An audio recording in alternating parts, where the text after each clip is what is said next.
വീണ ജോർജിന്റെ ഭർത്താവിനെതിരായ ആരോപണങ്ങൾ പിൻവലിച്ച് കൊടുമൺ പഞ്ചായത്ത് പ്രസിഡന്റ്. പാർട്ടി ജില്ലാ നേതൃത്വത്തിന്റെ കടുത്ത സമ്മർദ്ദങ്ങൾക്കൊടുവിൽ മന്ത്രി വീണ ജോർജിന്റെ ഭർത്താവിനെതിരായ ആരോപണങ്ങൾ വിഴുങ്ങി മുതിർന്ന നേതാവും CPM കൊടുമൺ പഞ്ചായത്ത് പ്രസിഡന്റുമായ KK ശ്രീധരൻ.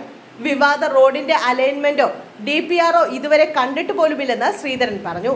വിവാദങ്ങളിൽ നിന്ന് തലയൂരാൻ CPM സംഘടിപ്പിച്ച രാഷ്ട്രീയ വിശദീകരണ യോഗത്തിലായിരുന്നു നേതാവിന്റെ മലക്കം മറിച്ചിൽ.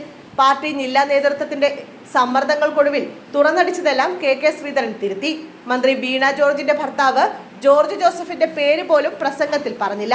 എന്തിന്? വിവാദമായ ഏഴംകുളം കൈപ്പട്ടൂർ റോഡ് പദ്ധതി രേഖയോ അലൈൻമെന്റോ ഇതുവരെ കണ്ടിട്ടില്ല എന്നാണ് പഞ്ചായത്ത് പ്രസിഡന്റ് ഇപ്പോൾ പറയുന്നത്.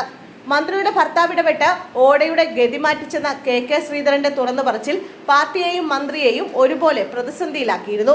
പിന്നാലെ കോൺഗ്രസ് അടക്കം CPMനെതിരെ റോഡ് അലൈൻമെന്റ് വിവാദം ആയുധമാക്കി.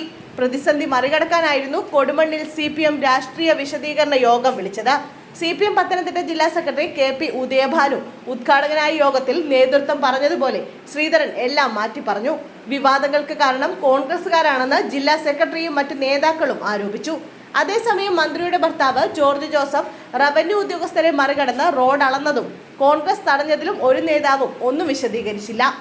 ഏഴംകുളം കൈപ്പട്ടൂർ റോഡ് നിർമ്മാണത്തിലെ തടസ്സങ്ങൾ നീക്കി വേഗം പണി പൂർത്തിയാക്കാൻ സർക്കാർ ഇടപെടലുണ്ടാകുമെന്നും CPM നേതൃത്വം വ്യക്തമാക്കി.